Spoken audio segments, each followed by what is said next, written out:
Holy moly!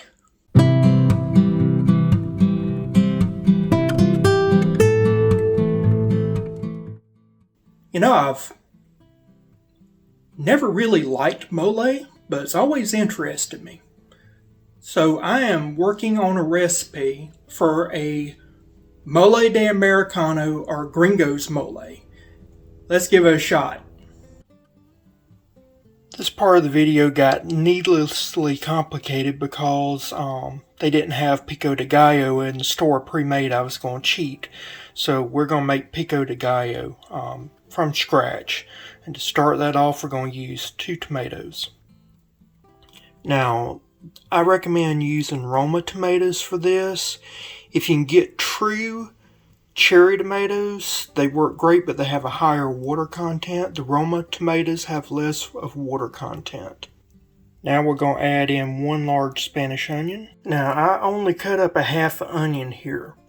The reason why I use a large Spanish onion, and if you're confused by Spanish onion, that just means yellow onion. But the reason why I do that is that it tends to be stronger, and so I'm wanting those strong, powerful flavors. The other half of the onion, you can just put it in plastic wrap, put it in the refrigerator, and use it later. This right here will be used, I've got my niece coming over, my great nephew, so I'll actually be cooking this into a pasta dish. Now I've got 1 poblano pepper. I'm going to dice this. There's the poblanos there. They don't chop up that easily. They're not like bell peppers.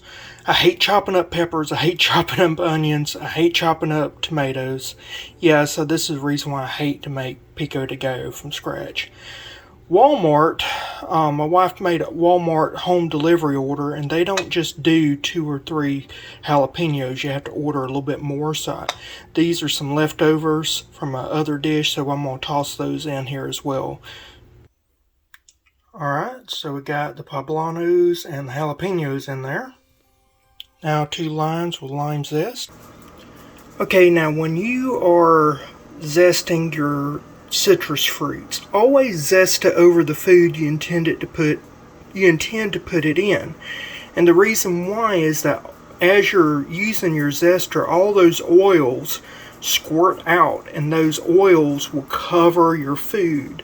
So I had a large flat zester, and I was using that deliberately, and it just covered all this in lime oil. And that's where most of your citrus flavor is in the zest, not in the juice. I'm using the juice for acid, not for flavor.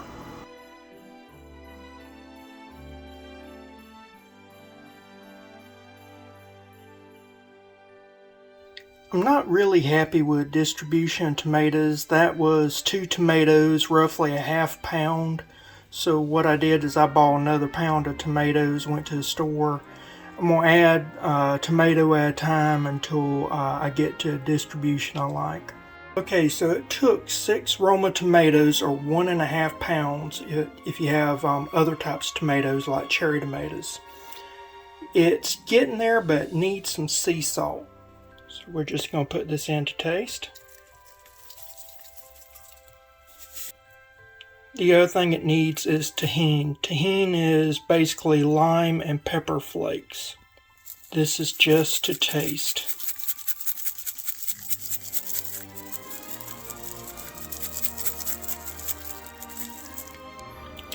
That right there is money. So we're going to cover this up. Let this set. Ideally, you'd want to make this the night before so it's had time for all those flavors to marry. But this is fine as it is right now. Time to work on the turkey.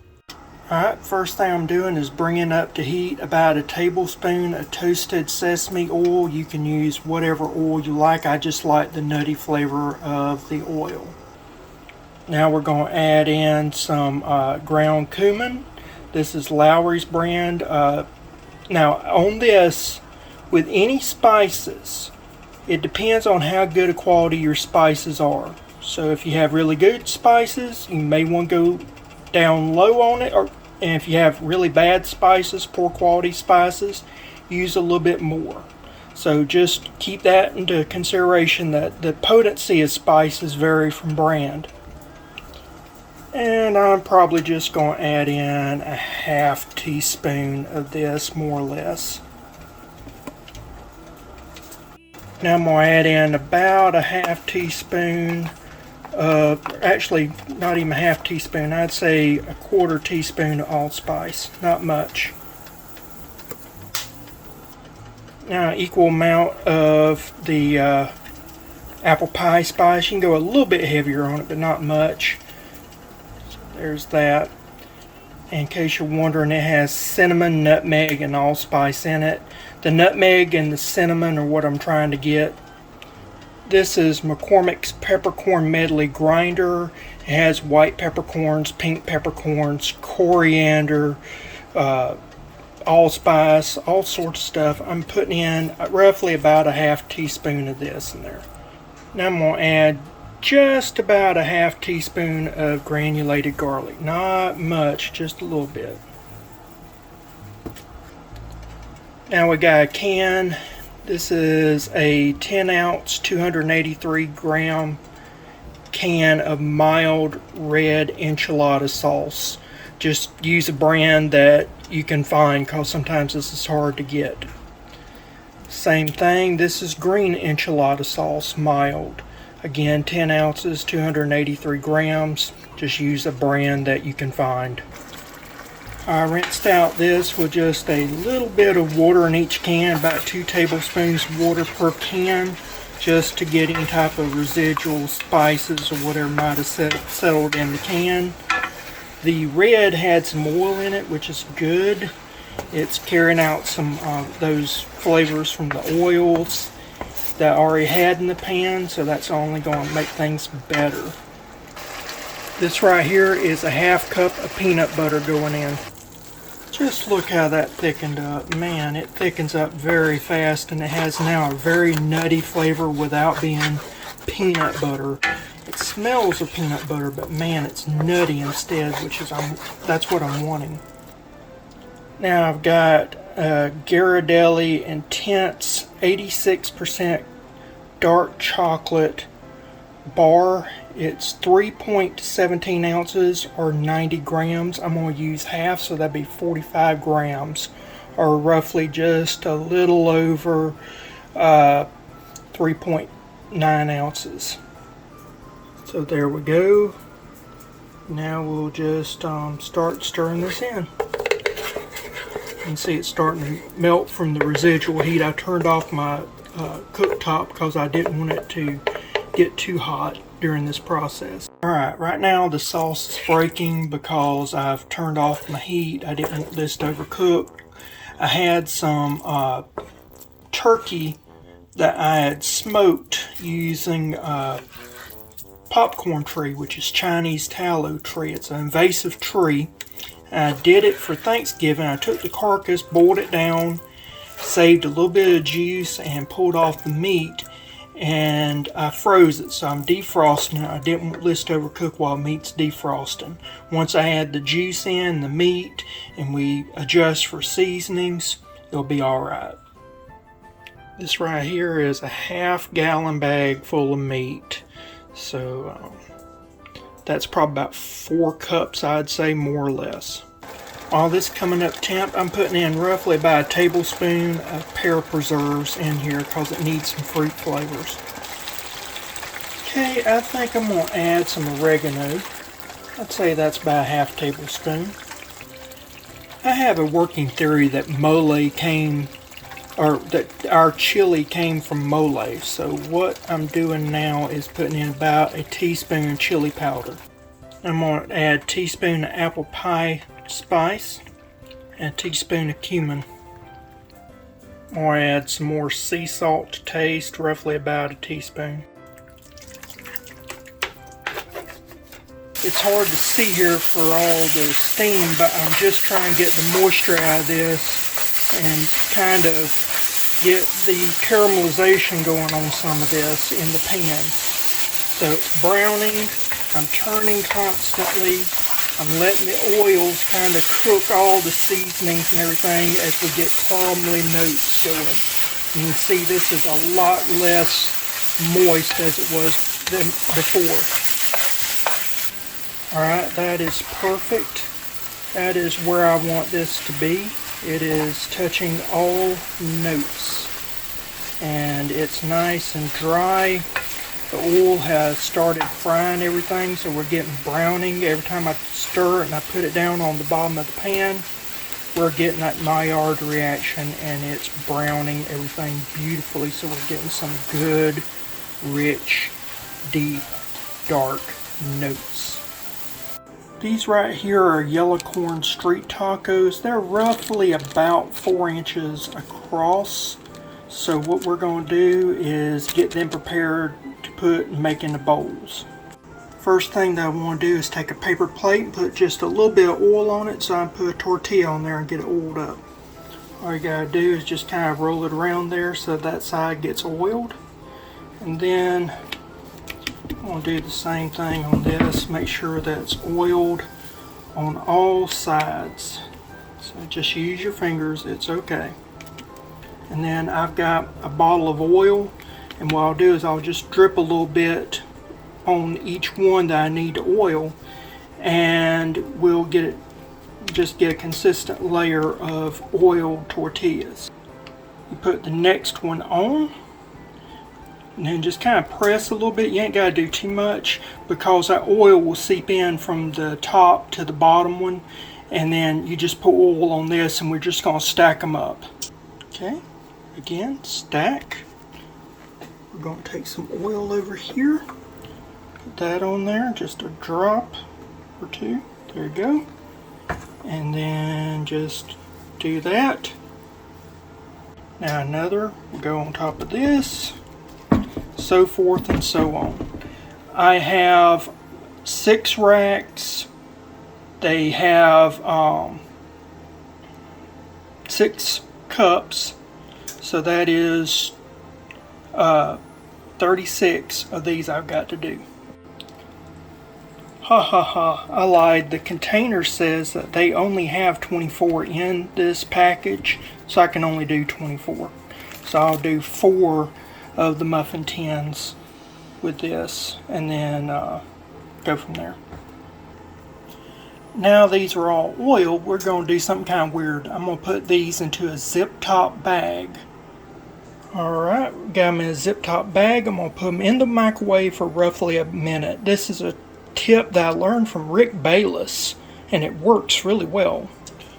Alright, in the microwave they get like every man's dream, hot and super flexible. Now we'll add the filling. Alright, so I filled the bowls up, roughly about 1.5 tablespoons, 2 tablespoons of filling, packed it in, and now we'll put them in the oven. They'll bake until crispy, and then I'll put some cheese on it, let cheese melt, and it's done. These are now going into a 425 degree oven. 20 minutes in, they're all getting nice and crispy. Time to add some cheese. Alright, we top them generously with Marble Jack cheese. This is just a combination of shredded Kobe Jack, Monterey Jack cheese. And we'll put it back in the oven for about 7 minutes. These are done, time to take them out. I got these on a saucer. They come out very easily. Crispy, crunchy, fully cooked. Now we're going to top these off with our Pico de Gallo and just a little bit of sour cream, or you can use Mexican crema. There you have it. Our gringo style turkey mole cups. These are nice little mini cups, great for any party. And I would say that if you don't have any smoked meat, add a little bit of smoke into it. It helps. Liquid smoke is a wonderful thing, but you can do this with rotisserie chicken, Boston butt, whatever, deer, you name it. Alright, I actually let these cool off. They was a little bit too hot to eat. The wife had to go to church, so we went ahead and ate some. I decided I'd delay the taste test until later. I'm glad I did, because these things were piping hot and I burnt myself on them. Now you'll notice they're kind of thick and overloaded. So this is definitely food or fork and knife eating right here. Okay, so here we are with our bite.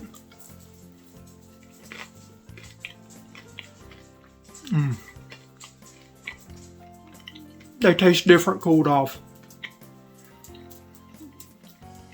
Oh my God. I've never liked mole, but the flavors of mole made me think that there is a strong likelihood that the American Tex-Mex chili came from mole. This is what I envisioned this mole to be like. Again, this was not a recipe that I found. The little microwave trick Rick Bayless taught, and I learned from him. That was for like enchiladas, things of that nature. It wasn't meant for this. This is something new. This is gringo mole, and I hope that my niece and none of her family are watching this, because she'd be like, this is not traditional, and her abuela, I can't get the Spanish word out, abuelita, her grandma won't like it. And I don't want to make her mad, because that woman is darling. But it has some of the nutty notes. I don't like peanut butter. I mean, I cook with peanut butter, I eat peanut butter, but I don't really like peanut butter. That makes sense? I believe everything has a purpose, so you shouldn't just not eat it. It's food. So I cook with it, but I don't want it to taste like peanut butter, and this does not taste like peanut butter. I don't like chocolate in my savory stuff, except for bacon. And it's got to be milk chocolate then. Chocolate covered bacon rocks. But having the dark chocolate and then putting the peach preserves, but just enough that brings out the fruity notes of the chocolate and kind of tones down the bitter notes, because there's a lot of bitterness in this. It all is playing well with each other. And then there's a muddiness, a murkiness to this that you wouldn't know it's turkey. You would think this is like beef or something filling that feels strong. It feels warming. If I was doing this again, let's say for a Christmas party, I would get some big corn tortillas and cut them into squares. Then I would find one of the micro little cupcake tins, muffin tins. Do the little trick I did, the Rick Bayless trick, with the oil and the paper plates, and then just put maybe not even a half tablespoon of the meat, because I overfilled these. Put less meat in there. And then run the onions, tomatoes, all that through a food processor to get it to where it's relish small pieces. You want to be micro fine pieces, not mush, but almost like a relish. And then mix each one, do your tomatoes, do your onions, do all that, and then mix it in so that you got a really fine Pico de Gallo relish. And then just kind of do, if you do squares, then you'd have little pokey points, look like a little crown. And then once it's cooked, you can put that relish on top and just take a squeeze tube, like a ketchup bottle type that you get from a Dollar Tree, and fill it with crema, fill it with sour cream, whatever, and just do little dollops. And then you'd have petite little bites and do them as hors d'oeuvres for parties. That would be money. And the thing about it is, it's corn, so that means people would start getting full, and that filling effect, it wouldn't be like you'd have to make a lot then, because it would actually help with your food costs of a party. But I think it'd be enough interesting characteristic, people would be like, wow, that's interesting, what is it? And you just say, you don't have to say gringo mole, but you can say mole de americano. Or you can say mole cups or whatever. But man, really good. Give this a shot. I hope you liked this video. If you did, please give it a thumbs up. That really does help out the channel. Comment. Let me know. Do you like it? Do you not? Are you going to try it? This makes a great party thing, so you can do it for New Year's, you can do it for Christmas, you can do it for any time of year. Cinco de Mayo, oh, that'd be fantastic. Some margaritas, hey, I'm down for it. And also, if you like the content I'm putting out, please subscribe. The analytics shows that I am getting a ton of views from people and that they're interested, they're commenting, they're liking, but they're not subscribed. And YouTube sees subscribed views differently than they do non-subscribed views. So please hit that subscribe button. It's free. Don't pay for YouTube's subscription service. Just subscribe to my channel. Hit that notification bell. It's all free. And then YouTube be saying, hey, look, we got more subscribers. We're going to treat these people differently. I think that would be a really good thing. I think that you would like it. I know that my channel analytics would like it, and I really would appreciate it. It's one of the best gifts you can give me this Christmas. With that, I guess I'll see you again next time. Bye.